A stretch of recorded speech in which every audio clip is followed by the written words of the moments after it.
आमचे खूप मेंटर आहेत, ज्यांच्या सोबतीने आम्ही इक्विब्रिज फाउंडेशन पुढे नेऊ शकतोय. तर मला असं विचारायचं होतं, की तुमच्या आयुष्यात असे कोणी तुमचे मेंटर्स होते का? ज्यांनी तुम्हाला घडवलं? खरं म्हणजे अगणित आहेत. अच्छा. म्हणजे माझ्या प्रत्येक पेशंटला मी माझं मेंटर मानतो. वाह!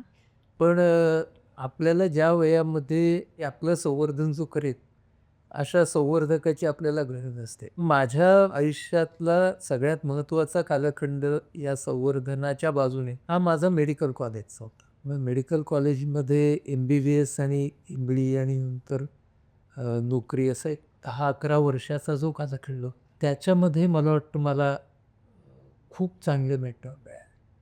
खूप चांगले संवर्धक मिळाले. नाहीतर ते झालं नसतं. त्या संवर्धकांच्या मध्ये बरेचसे हे माझे टीचर्स होते.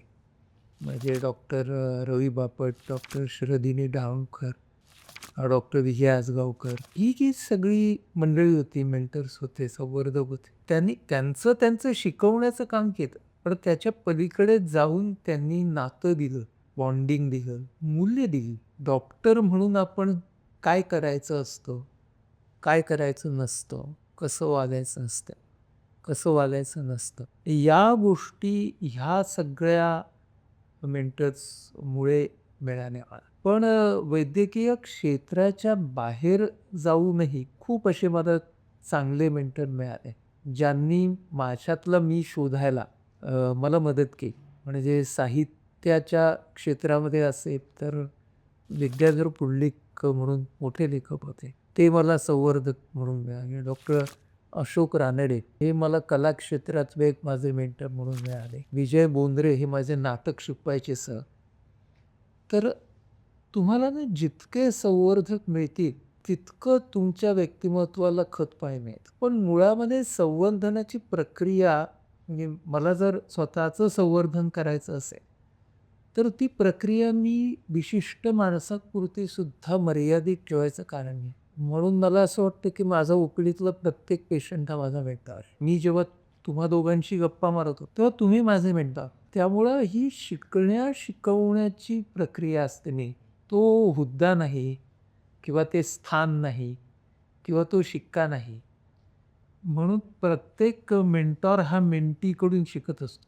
तसा प्रत्येक मेंटी हा मेंटॉरकडून शिकत असतो. हे आपण डोक्यात ठेवणं महत्त्वाचं आहे. आपण मागापासून बऱ्याच वेळा नॉर्मल आणि ॲबनॉर्मल हे शब्द ऐकले. तुम्ही OPDमध्ये प्रॅक्टिस करत होता किंवा करत असाल.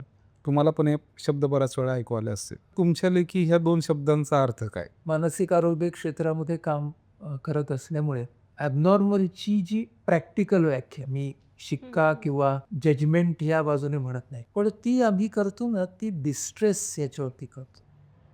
की त्या माणसाला होणारा भावनिक त्रास आणि तो त्रास त्याच्या जगण्यावर, त्याच्या नातेसंबंधांवर, त्याच्या इतर आरोग्यावर, त्याच्या उत्पादकतेवरती किती मोठ्या प्रमाणात काम करतोय. तर जर खूप मोठ्या प्रमाणात ते अफेक्ट झाले असते हे सगळे पैलू, तर मग ती ॲबनॉर्मॅलिटी म्हणायची. आणि ती जर कमी झाली असती, म्हणजे तो एक क्लिनिकल अर्थ आहे, की तो डिस्ट्रेसवरती आधारित आहे. म्हणून मग त्याला मला पर्मनंट मानायचं कारण नसतं. म्हणजे कधी-कधी त्या उपचाराच्या नंतर तो डिस्ट्रेस कमी झाल्यावरती ती व्यक्ती सर्वसाधारण ज्याला आपण नॉर्मल म्हणतो त्याला येईलच.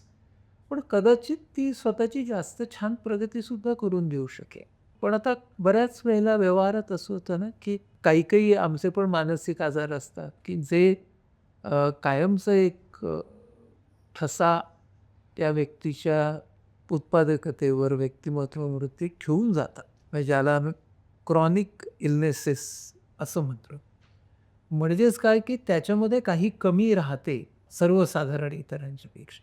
त्या मंडळींना वेगवेगळ्या तऱ्हेच्या मदतीची गरज असते. म्हणून आपल्याकडे आपल्या IPH संस्थेमध्ये आपण वेगवेगळ्या तऱ्हेचे सपोर्ट ग्रुप्स चालवतो किंवा आपण डे केअर वर्कशॉप्स चालवतो. तर कधी-कधी हे आजाराने दिलेलं असतं. कधी-कधी ते आजाराने प्लस समाजाने दिलेलं असतं. म्हणजे व्यसनाधीनतेमध्ये जेव्हा आम्ही काम करतो, तेव्हा व्यसनमुक्तीच्या वाटेवरचा जो माणूस असतो, तो म्हणजे व्यसनामध्ये आहे, त्याला आपण ॲबनॉर्मल म्हणू कारण त्याचं आयुष्य पोखरून निघालेलं असतं त्या, आणि तो जेव्हा आरोग्याकडे येतो त्याला नॉर्मल म्हणू आपण. पण त्याच्या ह्या ॲबनॉर्मल टू नॉर्मलच्या प्रवासामध्ये त्याला स्वतःच्या मधला जो क्रेव्हिंगचा, आसक्तीचा भाग आहे त्याच्याशीही लढायचं असतं, आणि त्याच्यावरती अल्कोहोलिक, बेवडा नावाचं जे लेबल एक लेबल लावलेलं आहे समाजाने, त्याच्याशी पण त्याला लढायचं. फक्त त्यालाच लढायचं नसतं, त्याच्या कुटुंबाला सुद्धा. त्यामुळे मग क्लिनिकली असं मी ठरवतो की अरे ॲबनॉर्मल कोणाला म्हणायचं की जो खूप जास्त डिस्ट्रेस काय, आणि जो आरोग्याकडे परत येतोय ना तो नॉर्मल. की माझ्या आयुष्यात माझ्या फॅमिलीकडून जो मला एक्सेप्टन्स हवा होता तो फार लवकर मला मिळाला, आणि त्यामुळे मी म्हणते की मी प्रिव्हिलेज्ड आहे. पण बऱ्याचशा पालकांमध्ये हा एक्सेप्टन्सचा अभाव असतो. तर समजा काही पालक असतील, जाता आपलं व्हिडिओ पण पाहत असतील, त्यांच्यामध्ये हा एक्सेप्टन्स यावा यासाठी त्यांनी काय करायला हवं, आणि पालकांनी जे विशेषतः केअर गिव्हर्स आहेत अपंग मुलामुलींचे, त्यांनी त्यांच्या मानसिक आरोग्याकडे कसं लक्ष द्यावं? मला असं वाटतं की पालक म्हणून ना आपल्या मुलाचं विशेषत्व लक्षात घ्यावं. आता विशेषत्वाचे 2 पैलू आहेत. विशेषत्वामध्ये काही क्षमता पण येते आणि काही कमतरता पण येते. दोघांनाही आपण विशेष म्हणावं, नाही का? की काही गोष्टी एखाद्या व्यक्तीला, एखादं मूल आहे, तो डेव्हलपमेंटचा फ्लो आहे, त्याच्यापेक्षा तो काही क्षमतांच्यामध्ये 2 टप्प्यांनी पुढे असू शकतो.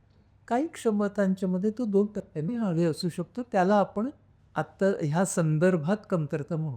तर त्यांनी माझं मूल असा विचार करताना क्षमता, कमतरता असा जर विचार केला, तर काय वाढवायचंय, काय स्वीकारायचंय, काय स्वीकारून बदलायचंय, ह्याचं एक ना समोर चित्र पालकांच्या नसतं, आणि ते चित्र नसल्यामुळे ते गोंधळतं, आणि ते गोंधळले ना की मग टोकाच्या भावाने भूमिका घेतात. म्हणजे काय की हा माझं बाळ आहे, हा माझा अगदी जीवाचा आहे, मी याला Protective. कधी सोडणार नाही, बरोबर. हे एक टोक, आणि कशाला ह्याला माझ्या पदरी पाठव. तर ह्या 2 टोकांच्या मधला तो भाग असणं ना, ही गोष्ट खूप मला महत्त्वाची वाटते. दुसरा भाग मला असा वाटतो की ज्या काही कमतरता आहेत, त्या कमतरतांच्या मधून पर्याय शोधण्याची क्षमता त्या मुलामध्ये निर्माण होणं महत्त्वाचं. त्या दृष्टीनं पालकांचा ॲक्सेप्टन्स असेल तरच ते येतं.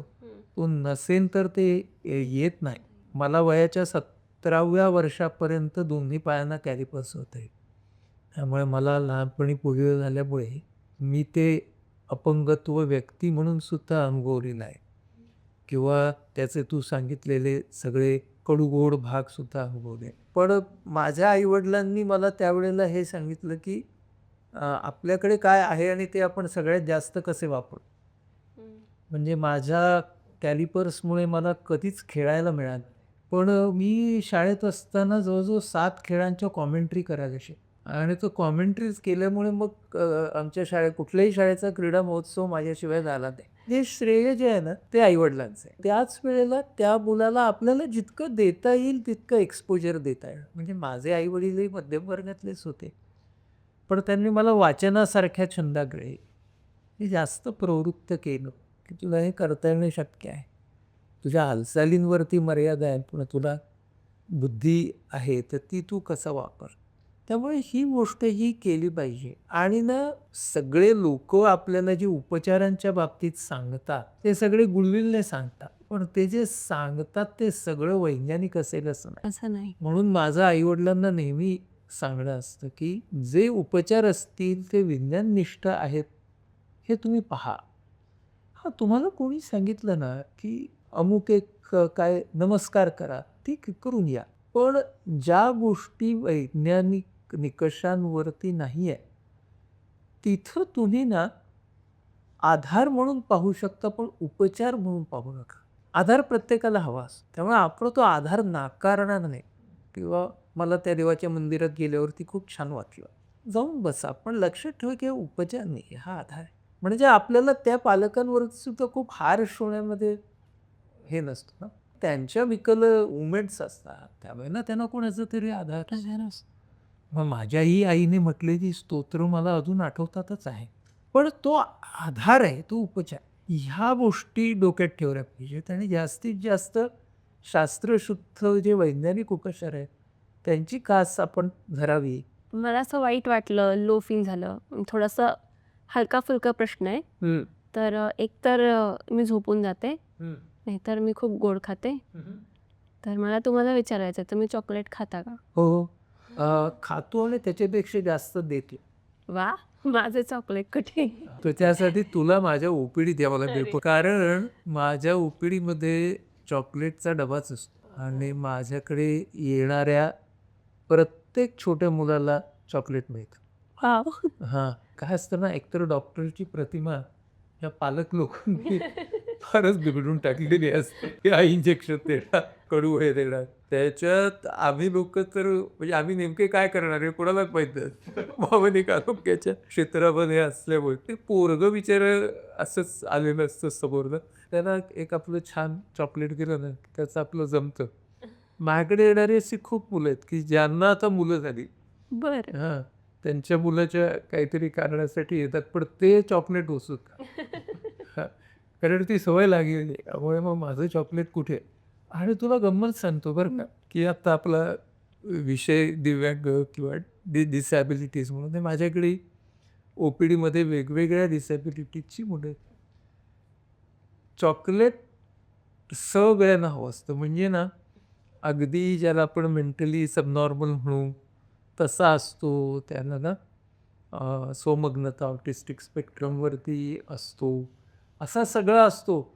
पण तो येऊन हात पुढे करणारच, की माझं चॉकलेट कुठे? त्यामुळे मला ना चॉकलेट हे आमच्या डॉक्टर पेशंट नात्यामधला एक स्वीट ब्रिज वाटतो. ग्रेट. Thank you.